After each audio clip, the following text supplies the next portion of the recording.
Hi everyone.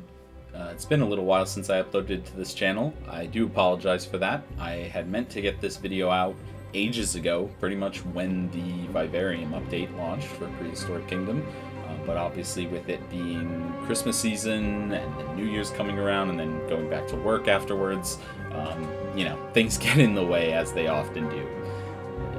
Really, this habitat has been built for over a week already, and every time I've sat down at the computer and wanted to start editing this video and recording the voiceover and such, it just always felt like that was an evening that I wasn't going to spend on Discord with friends or hanging out with my family in real life or something like that. Things happen as they usually do, but it's finally out now. I'm pretty proud of this habitat overall.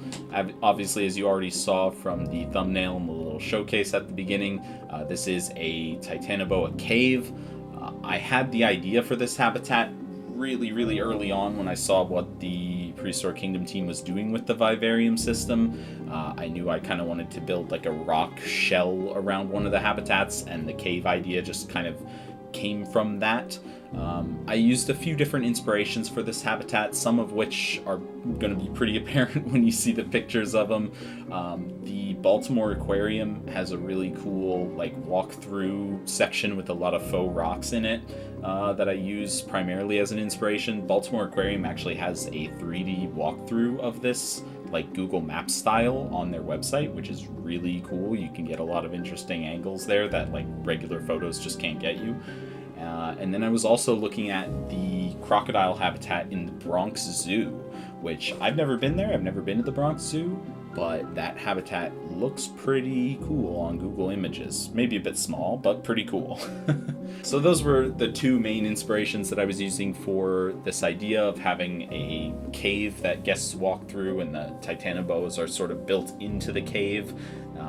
I really wanted the main thing that I wanted to do with this was have a sort of skylight coming down into the habitat, into each little section of the habitat, so that the guests are kind of viewing the animals in darkness, and then the animals are illuminated by the light there, which is a trick you see a lot of modern zoos do. It's nothing that special, but it's something I wanted to incorporate in this habitat. Overall, I don't think it came out exactly as I envisioned it. In some ways, I think it came out better, and in some ways, it was obviously missing some stuff, but that's pretty much how everything gets built in any, park simulator tycoon type game. You have a certain way that it looks in your mind, and rarely does anything come out one for one in that way. As I've been building here on the screen here, you probably already noticed a few things, like the types of rocks that I'm using to start building this cave structure. Obviously, I'm using a lot of the regular rocks. Prehistoric Kingdom has a lot of really interesting rock pieces you can use, but also using some of the new-ish sandstone rock pieces that are in the game now. When I first saw them, I wasn't really thrilled with them. I thought they looked a bit... I don't know, there's some pieces in some games where they just look so specific, you're thinking, how am I going to incorporate this in any kind of build that isn't exactly what's intended here? But actually recoloring them, they're very flexible, they're very usable in a lot of different builds. You're also going to see the stalactite pieces here, which I feel like go super underutilized in this game. If anything, I probably use them way too much by the end of this build here. I think I probably went overboard with the stalactites and stalagmites and all that. But then also you saw in there as well using some of the new terrarium rock hide pieces, like the one that you can actually see on the screen there, built into the side of that hill in the Titanoboa enclosure. Those pieces, those are just module pieces you can just drop in anywhere if you want. And they're kind of unwieldy because you can't recolor them at all, so I got a lot of different rock colors and textures going on in this cave, and on the one hand, it kind of looks a little scuffed because there's so many different textures and color variations. But on the other hand, that is kind of just how rocks are. They're not all exactly the same as each other. So I don't think it looks as bad as it could have. I did a lot of work trying to get the rocks to look as naturally unnatural as I could here. And what I mean by that is basically just like, I want it to look as if they're faux rocks that have been like built in a zoo setting, but built with the intention of looking naturalistic, which is probably easier to do than I just made it sound. I think probably the most annoying thing about working with the rocks and building this cave, honestly, was selecting the stalactite pieces. For some reason, the single stalactite piece, the long piece that's just one stalactite, it's not like the cluster of them, the hitbox on it, I'm pretty sure is messed up, because the cluster pieces you can grab just by clicking anywhere on them. These pieces, though, like the ones I'm placing by hand right here, you have to click like a little bit above the base to actually select them. And when you click and drag with the mouse to try and get them that way, it's like a 20% chance that you'll actually be able to select them. So that was a big pain while doing this. I came into this like, hey, I'm going to use a whole bunch of the stalactite pieces, and then they turned out to be like the most frustrating thing ever to try and grab and select. If for any reason a Prehistoric Kingdom developer is watching this video right now, please fix the hitbox on that singular stalactite piece. I'm probably the first and only person who will ever be bothered by that so much, but you should do that. Just want to say really quick, thank you all for the positive comments and likes and subscriptions and stuff coming from the last video. That was just something I put out for fun, so really cool to see. Thank you again. Here I'm just building the backstage section as well. I originally tried out a slanted roof idea for that. Didn't like how it looked from where the guests would be viewing from, though, so I did opt for a flat roof. I do go back and change the texture on it later as well. I don't know what I'm doing here with like trying to change the border on that roof on the back. I very quickly realized you can just build that on the grid. This little building here, this little backstage building, it's not very detailed, and I did not end up doing an interior for it, but I still think it looks very nice from the outside. I'm actually, for as little effort as I put into this compared to the cave, I actually think I'm more happy with how this little backstage section turned out compared to the cave. And originally here, as you can see, I just put in like the fake doors just on top of the wall, but eventually I go back and I make that a full like staff door thing where you can walk through. Here I'm testing out using panels for like a custom made staircase, but it was way too shallow, so I just scrapped it and opted to shrink down a staircase piece on the grid and just use that instead. The PK like grid based pieces are actually like really intuitive to work with, and I think generally look quite good, so I find myself constantly going back to on grid pieces wherever possible. Not really at all like the Planet Zoo experience, which I have a little bit of Planet Zoo experience, and I know from playing that game you basically never want to be on the grid at all. But PK, I think, does a really good job of making grid pieces and structures built on the grid look pretty nice. So here I'm just filling in more of the glass on this first Titanoboa enclosure. One of the big reasons that it's so difficult for me to work on large-scale projects in this game, really in any building type game, is just that so often I find myself just sort of moving around my creation and just, oh, here's a little hole that needs patching. Oh, here's a little, plant I can add in this area. Oh, I'm gonna put some palms on top of the rock work so that it looks cool from the guest perspective. And then I just like do that for 15 minutes and then come back and forget where I was. I'm going back to putting more stalactites and stalagmites around now. I'm jumping back and forth. I go on to the other habitat now, and I'm just like trying to figure out how to line up all the angles correctly. My work is so spontaneous.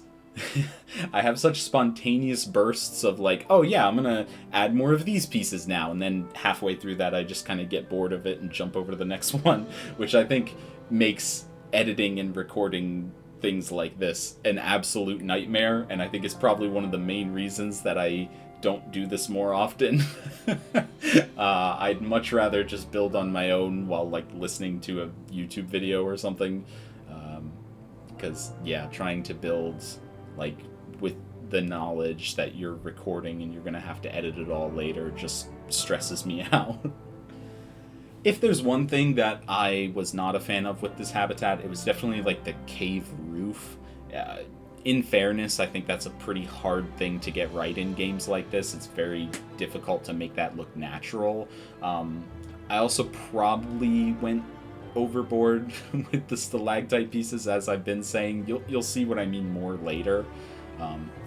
But here you go, I'm touching up the staff building now. I added a few more details on there, just some really simple pieces to make it look better. And here I'm finally fixing this awning that I had no idea what to do with.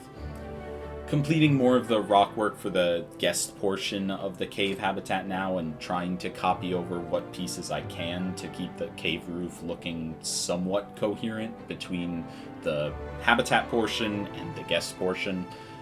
Trying as much as possible to make it all look like one cohesive structure instead of like something that was built a week later, because that's what it was. There was about a whole week between like Christmas and New Year's where I just did not touch this build at all.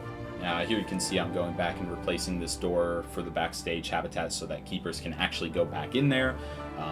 How functional that is in the game, I'm not entirely sure, to be honest. I did not test this with working staff members. Not even really sure how staff members interact with the terrarium systems. But here's all that work with the stalactites that I was talking about. I put them all on the floor, flipped the direction of them, and then just sort of moved them up to the ceiling individually. But even that just kind of looked ugly, so I went through and did a lot of it by hand. And finally, I wanted to make a custom sign for this habitat and have it look good. It's difficult but very rewarding making custom signage in this game. A big part of the reason why I think it's actually fun to do and quite rewarding is because you can shrink pieces down and edit them really easily. Here you can see I took one of the in-game signs and just sort of covered up the graphic that comes with it. And I decided, you know, I should absolutely make my own little Titanoboa, like, graphics here. And I'm really struggling to figure out how to do it and make it look good. At first I'm like, oh, you should have a cute little googly eye, but it doesn't render very well from far away, so I just ended up removing that. Eventually, I think the end result of these is quite good. I'm happy with how the sign turned out. It's just the process of getting there took way longer than it should. Honestly, that's just my experience with this game in general. I love it. I love everything you can do with it. It just always feels like everything I do takes twice as long as it probably should. And honestly, I don't even think that's the game's fault. I think that's my fault. But just putting some finishing touches on the entrances / exits of the cave here. And yeah, we'll go through and give the first person tour of it now. Alright, so here we are outside of the finished cave here.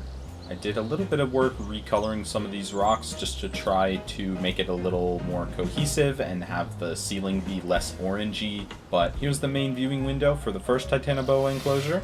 You can see our first snake is sitting right here.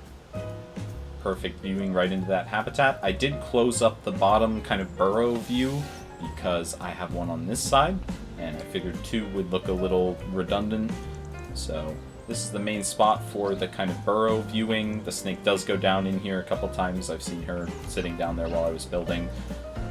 Overall, pretty nice view into the habitat here. I really like the way the, I guess you could call it the skyline, works here with the holes in the cave roof, drawing attention to the back of the habitat there, as well as showing off a lot of the decor inside. Moving down here to the second snake viewing window. No burrow view here either. I figured one was enough for this habitat, even though the snakes really like going in that direction. I think I did go overboard on the stalactites probably, but if nothing else, they help break up the blockiness of the outline of the cave. And as I mentioned during the speed build, all of this is functional, or at least it should be functional with the keepers. Realistically, there's probably some way they could climb out of these habitats here, but I think if I tried to account for that while building, I would have gone insane. With all the ways that they could probably get out, I'd just have to put the mesh top over top of everything, and that would just make the shadows look really weird, so did not end up at doing much of that, but regardless, I think it works. I think the illusion works, as long as you don't think about it too carefully that, like, yeah, the snake could definitely just crawl up onto the roof and get out. Pretty happy as well with these holes in the cave roof over here, where they sort of shine a spotlight down here on this log. I'm sure during some of the cinematics you saw that. So yeah, that about wraps it up. Thank you very much for watching if you made it all the way to the end of this video. Thank you as well for all the attention the previous video received, even if it was just a little screenshot recreation. It was nice to see that getting so much attention. Hopefully there's not another like 5 or 6 month gap between this video and the next. I do work full-time and I have other stuff going on, so I get to that kind of stuff when I can. But yeah, thank you again, and I'll see you next time whenever that happens to be. Bye.